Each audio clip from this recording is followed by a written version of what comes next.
வாழ்க்கையே வீணென்று மனம் தளர்ந்து போனாயோ, உன்னை அவர் படைத்தார், நீ விலையேற பெற்றவன். மனிதர்களாலே நீ உடைந்து போனாயோ, உன்னை அவர் படைத்தார், நீ விலையேற பெற்றவன்.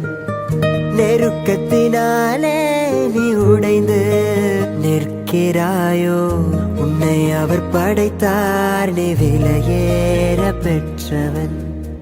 வாழ்வின் அர்த்தத்தை நீ இழந்து நிற்கிறாயோ, உன்னை அவர் படைத்தார், நீ விலையேற பெற்றவன்.